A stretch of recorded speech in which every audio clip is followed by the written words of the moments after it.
yang baik, ya Allah, mudahkan ya Allah. Ya Allah, ya Rabbana, kabulkan ya Allah seluruh hajat dunia akhirat kami.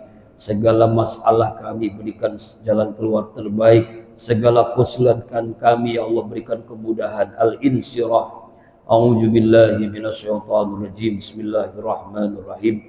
Alam nasrah laka sadrak wa wada'na anka wizrak alladzi anqadha dhahrak wa rafa'na laka zikrak fa inna ma'al usri yusran inna ma'al usri yusra fa idza faragta fansab wa ila rabbika farghab.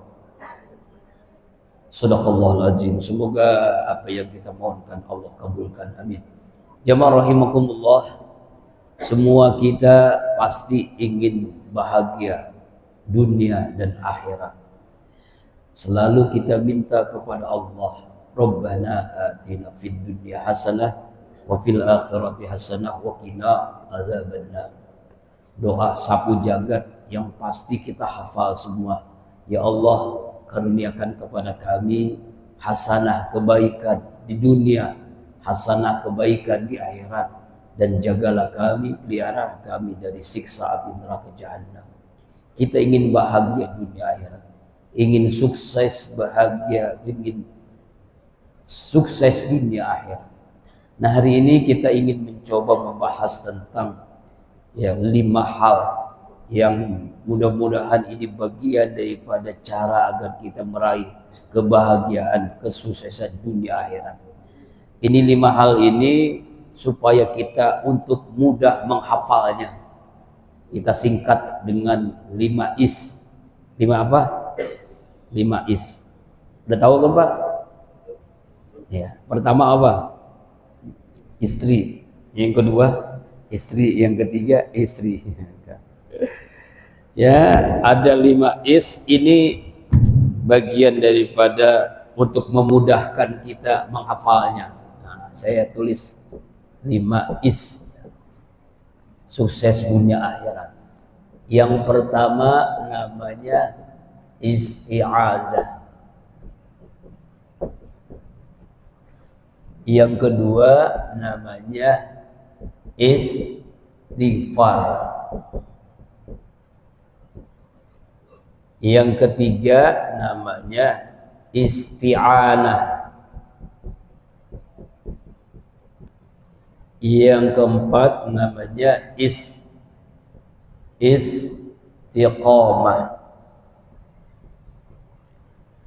Yang kelima namanya istikharah.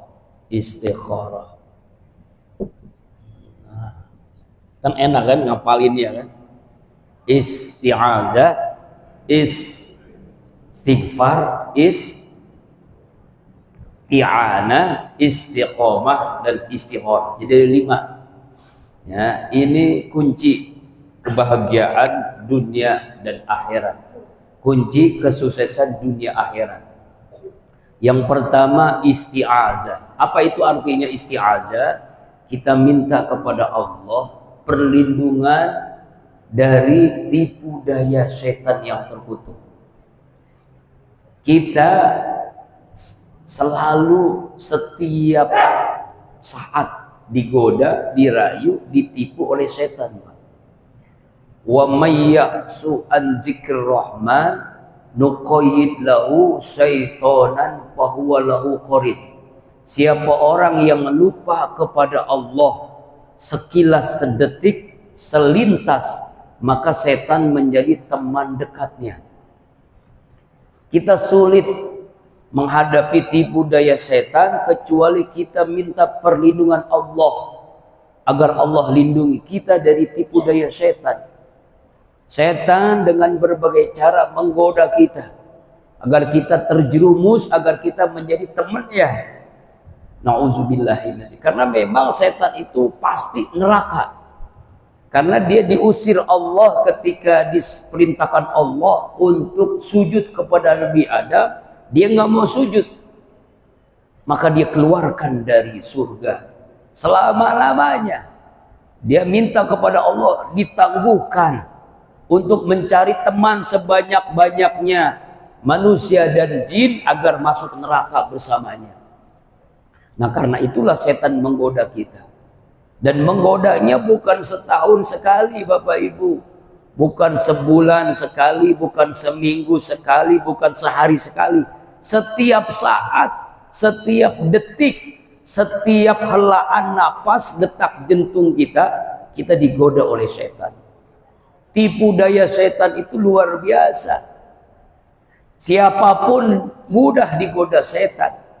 Hanya dua kelompok orang yang tidak bisa digoda oleh setan. Orang kaya mudah digoda oleh setan. Orang miskin juga mudah. Orang berilmu, profesor, dokter. Orang alim, kiai, haji, habaib, ustadz, mudah digoda oleh setan. Apalagi orang bodoh, orang awam, ya semuanya orang ahli ibadah, sudah rajin dia ibadah, rajin ke masjid, rajin berzikir, masih mudah digoda oleh setan. Ya orang pejabat, rakyat mudah digoda oleh setan. Hanya dua orang yang sulit digoda oleh setan. Siapa? Illa min ibadikal mukhlasin. Yang pertama hamba Allah yang ikhlas. Orang yang ikhlas itu tidak akan setan mampu menggodanya karena ikhlas dia. Apapun yang dia lakukan mencari ridha Allah, maka sulit setan masuk ke hamba-hamba Allah yang ikhlas. Ulama yang ikhlas, ya orang kaya yang ikhlas, orang miskin yang ikhlas, pejabat yang ikhlas, rakyat yang ikhlas, itu sulit digoda oleh setan. Bukan karena jabatannya, ilmunya, tapi karena keikhlasannya dalam melaksanakan semua perintah Allah, maka setan sulit menggoda orang yang ikhlas. Khilas itu kholas, ya kholas itu bersih, tidak bercampur dengan riya, sum'ah, ujub, takabbur. Qulun nas halka ilal alimun, semua manusia rugi kecuali orang yang alim. Wa qul alimin halka ilal amilun, yang alim rugi celaka, yang berilmu kecuali orang yang mengamalkan ilmunya. Yang mengamalkan ilmunya celaka rugi kecuali yang ikhlas. Jadi hanya hamba Allah yang ikhlas, setan mudah, sulit menggoda setan. Hamba Allah yang ikhlas. Yang kedua, orang-orang yang tawakal kepada Allah. Semua urusannya diserahkan kepada Allah serta ikhtiar maksimal. Ya kan, orang yang tawakal itu sulit digoda oleh setan. Kenapa? Karena semuanya diurus oleh Allah. Maka dia serahkan kepada Allah, maka semua setan sulit menggoda orang-orang yang tawakal. Nah, kira-kira kita bisa enggak nih menjadi orang yang ikhlas, menjadi orang yang tawakal kepada Allah? Karena itulah kita minta dengan isti'azah. Setiap apapun yang kita lakukan, kita minta perlindungan Allah dari tipu daya setan yang terkutuk. Contoh sederhana, misalnya gelap-gelap, hujan lebat, subuh-subuh, ya kan, itu setan tuh dengan bersusah payah menggoda kita. Udah begitu, ya itu kutangnya bini cupot tuh, gelap, hujan lebat. Nah kira-kira Pak, Bapak mau ke masjid apa ngurusin utang bini? Berabe itu, susah tuh. Itulah pentingnya kita minta kepada Allah isti'azah. Kalimat isti'azah ini sederhananya begini Pak. A'udzubillahi minasyaitonirrajim. Itu minimal. Aku berlindung kepada Allah dari godaan setan yang terkutuk. Makanya sebelum sholat pun kita mesti minta kepada Allah. Mau sholat nih, mau takbiratul ihram, kita sulit ingat Allah kecuali Allah lindungi kita. Karena setan berbagai cara supaya sholat kita enggak khusyuk, supaya sholat kita tidak sesuai dengan rukun syaratnya sholat. Ya, kita lupa kepada Allah. Makanya pentingnya diawali dengan isti'azah. Rabbi a'udzubika min hamazatis syayatin wa a'udzubika rabbi ayyahdurun. Karena setan menggoda kita apa? Alladzi yuwassisu fi sudurin nas. Menggoda kita melalui aliran darah fi sudurin nas, ke dalam hati setiap kita. Makanya Kalau kita nggak berlindung kepada Allah, kita sulit terlindungi oleh tipu daya setan yang terkutuk. An-Nas, ulama mengajarkan di antara kiat melaksanakan sholat yang khusyuk, di antaranya awali dengan kita membaca surah An-Nas sebelum kita takbiratul ihram, sebelum niat. Qul a'udzu birabbin nas, malikin nas, ilahin nas, min syarril waswasil khannas allazi yuwaswisu fi sudurin nas minal jinnati wan nas. Nah, itulah pentingnya isti'azah. Fa iza qara'tal Qur'an fasta'iz billahi minasyaitonir.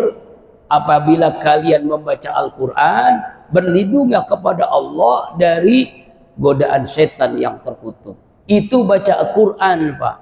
Harus kita berlindung dulu kepada Allah.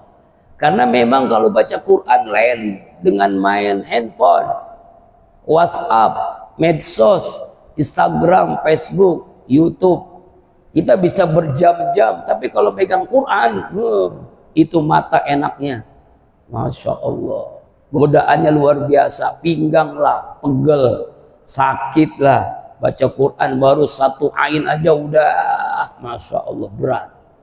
Apalagi sampai berjus-jus, ya Pak ya. Makanya diawali dengan isti'azah. Ya, isti'azah cara efektif agar kita sukses dunia akhirat.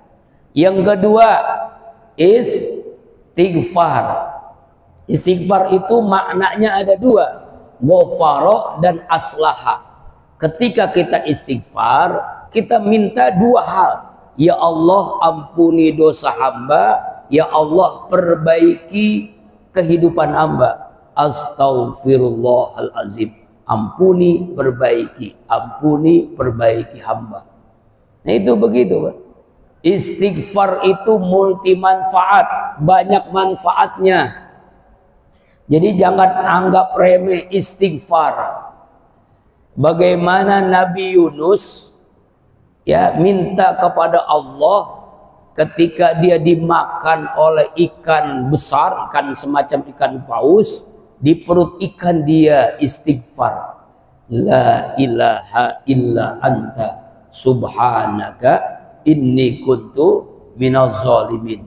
Kan ceritanya Nabi Yunus berdakwah. Orang yang ngikuti dakwahnya hanya segelintir orang. Ngambek dia. Akhirnya dia pulang ke kampungnya. Gak mau dakwah lagi. Naik kapal laut, lalu diundi berkali-kali, namanya termasuk orang yang harus dikeluarkan dari kapal. Karena kapal kalau kebanyakan muatan, kalau tetap ini Nabi Yunus ini naik kapal ini, tenggelam kapal ini. Makanya dia dikeluarkan dari kapal, lalu ada ikan yang makan Nabi Yunus.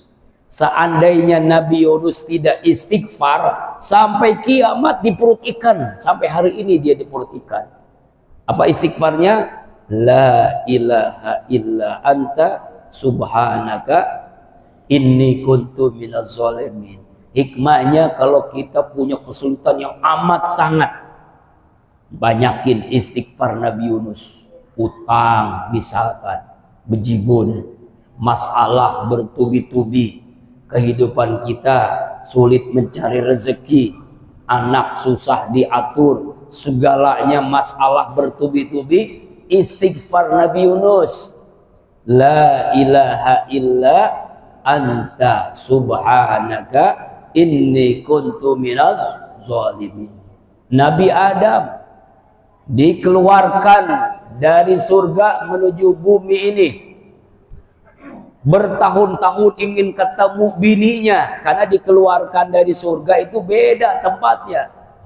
Adam dan Hawa istighfar kepada Allah, Rabbana zalamna anfusana wa illam taghfir lana wa tarhamna lanakunanna minal khasirin. Ketemu bini setelah 40 tahun, diterima Allah istighfarnya. Jadi kalau bapak nggak ketemu bini, pergi gelap pulang malam, istighfar Nabi Adam. Kenapa? Karena istrinya kawin lagi. Nauzubillahi min Nah, istighfar. Bahkan Rasulullah mengajarkan kita namanya Sayyidul Istighfar, penghulu istighfar. Kalau kita mengamalkannya pagi hari, sore hari Allah wafatkan kita, wafatnya dijamin Rasulullah husnul khotimah. Sore hari kita mengamalkan Sayyidul Istighfar, malamnya kita wafat, wafatnya dijamin Rasulullah husnul khotimah. Hafal Bu? Allahumma anta rabbi la ilaha illa anta khalaqtani wa ana abduka wa ana ala ahdika wa wa'dika mastata'tu abu'u laka binikmatika alayya wa a'udzu bijambi faghfirli fa innahu la yaghfiru dzunuba illa anta. Istighfar, Sayyidul Istighfar. Ustadz panjang banget nggak hafal. Ya masih susah juga. Istighfar yang kita hafal paling ringkas Astaghfirullahaladzim allazi la ilaha illa huwal hayyul qayyum wa atubu ilaih. Masih panjang juga Ustadz. Istighfar yang ringkasan dikit apa? Astaghfirullahaladzim, astaghfirullahaladzim, astaghfirullahaladzim, astaghfirullahaladzim, astaghfirullahaladzim. Itu ringkas kan? Jadi istighfar itu artinya, ya Allah ampuni hamba, ya Allah perbaiki hidup hamba. Nah, apa hikmahnya istighfar? Oh, banyak banget Bapak Ibu rahimakumullah. Yang pertama, man lazima istighfaran, siapa orang yang setiap hari istighfar, masalahnya diberikan jalan keluar. Nah ini masalah, solusi terhadap masalah ya. Solusi terhadap masalah istighfar. Yang kedua, setiap kesulitan Allah mudahkan. Kesulitan Allah mudahkan. Ada kemudahan. Setiap kesulitan ada kemudahan. Yang ketiga, dengan istighfar rezeki dari arah yang tidak disangka-sangka. Wa yarzuqu min haitsu la yahtasib. Yang keempat, hutang lunas. Lunas hutang, hutang lunas. Yang ke Allah banyak harta, banyak anak. Yang keenam banyak anak, pengen anak, istighfar. Surah Nuh 10, 11, 12. Jadi banyak banget manfaatnya istighfar. Pernah mungkin dijelaskan Syekh Hasan Al-Basri, seorang waliullah ulama di zaman tabi'in kalau tidak salah. Semua masalah ditanyain sama beliau. Hai Syekh, saya punya masalah, saya nikah gak punya anak. Bagaimana solusinya? Istighfar kepada Allah. Hai Syekh, saya punya masalah, kalau dagang bangkrut mulu, susah banget kalau saya cari duit. Istighfar kepada Allah. Ada lagi yang nanya, ya Syekh, saya hutang di mana-mana, gali lubang, tutup lubang, udah digali lagi. Bagaimana caranya? Istighfar kepada Allah. Hai Syekh, saya punya masalah, anak saya susah diatur. Istighfar kepada Allah. Hai Syekh, saya punya masalah, ya sulit banget gitu, sulitnya luar biasa. Istighfar kepada Allah. Ya, saya nggak sulit jadi jodoh, udah deket nggak jadi lagi, udah deketin orang tuanya nggak jadi lagi. Bagaimana caranya? Istighfar kepada Allah. Selesai kajian pengajian, jamaah santri yang lain nanya, ya hai Syekh, ini jamaah yang nanya masalahnya banyak banget, kenapa jawabannya cuma satu, istighfar? Apa jawaban Syekh Hasan Al-Basri? Saya tidak akan mendahului jawaban dari Allah dan Rasul. Allah berfirman dalam surah Nuh 10, 11, 12, faqulu astaghfiru rabbakum innahu kana ghaffara yursil alaihim midrar wa yumdid bi amwal wa banin waj'al lakum jannatin waj'al lakum anhara. Beristighfarlah kalian kepada Allah Tuhan kalian, maka Allah akan berikan musim yang teratur, Allah akan banyakin harta, Allah akan banyakin anak, Allah akan berikan kemudahan-kemudahan. Bahkan dalam hadis Rasulullah, man lazima istighfarat, siapa orang yang melazimkan istighfar, kalau ada masalah Allah berikan jalan keluar, kalau punya kesulitan Allah mudahkan, wa yarzuqhu min haitsu la yahtasib, Allah beri karunia rezeki dari arah yang tidak disangka-sangka. Ya, tuh Pak. Dulu waktu masih ada almarhum Ki Haji Muhammad Arifin Ilham, saya curhat sama beliau, berduaan di kamar. Ada apa? Saifullah manggil saya, Saifullah. Ya, ada masalah macam-macam lah. Lalu dia balik bertanya, memangnya antum istighfar berapa kali sehari? Ya paling-paling habis sholat cuma 3 kali, begitu lah jawaban kita, begitu kan? Ya pokoknya cuma segitu aja lah. Itu masalahnya. Coba ente amalkan, istighfar sehari dawamkan 5.000 kali. Hah, 5.000? Coba aja amalkan.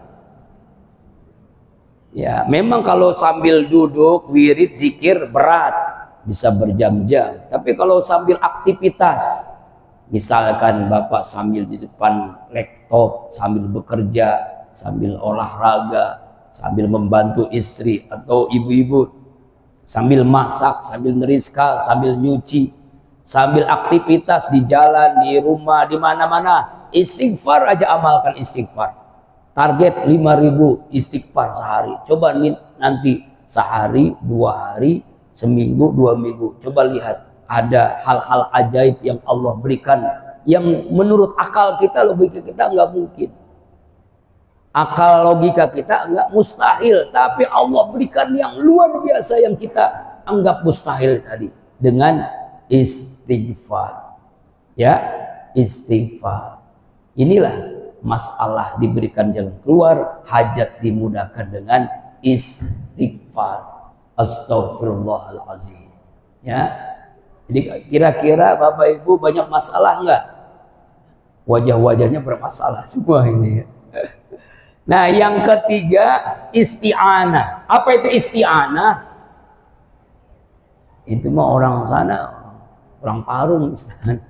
Bukan Bu, isti'anah itu artinya dalam surah Al-Fatihah kita membaca apa? Iyyaka na'budu wa iyyaka nasta'in. Hanya kepadamu ya Allah kami menyembah. Hanya kepadamu ya Allah kami mohon pertolongan. Isti'anah itu artinya meminta pertolongan. Kita minta pertolongan itu hanya kepada Allah. Iyyaka na'budu wa iyyaka nasta'in, isti'anah, minta pertolongan. Jadi jangan sampai kalau kita di banyak orang zaman sekarang ya minta pertolongannya ke dukun, ke kiai, ke habib, ke siapa? Ke walid. Ke walid. Kenal ke walid, Pak? Nak Dewi boleh. Itu sinetron yang lagi viral itu. Ya, itu menceritakan katanya seorang kiai, seorang syekh yang bininya banyak, ya jamaahnya, santrinya dikerjain. Ya, nikah batin katanya. Tahu nikah batin? Ada itu dalam syariat nikah batin. Ini aneh-aneh aja. Tapi ini jadi pelajaran. Jadi ada, jangan kita ini terekspos. Oh, ini tuh pakaiannya gamis. Pakaiannya pakai udang-udang, jenggotnya panjang, ngomongnya bagus. Tapi kalau ngajari yang tidak sesuai syariat, tinggalkan. Disuruh nyuci kakinya, cium kakinya, disuruh minum air kaki daripada si walid itu. Ramai kan sinetronnya, pernah Pak nonton Pak? Di YouTube tuh viral. Iya, di YouTube tuh viral. Nauzubillahi min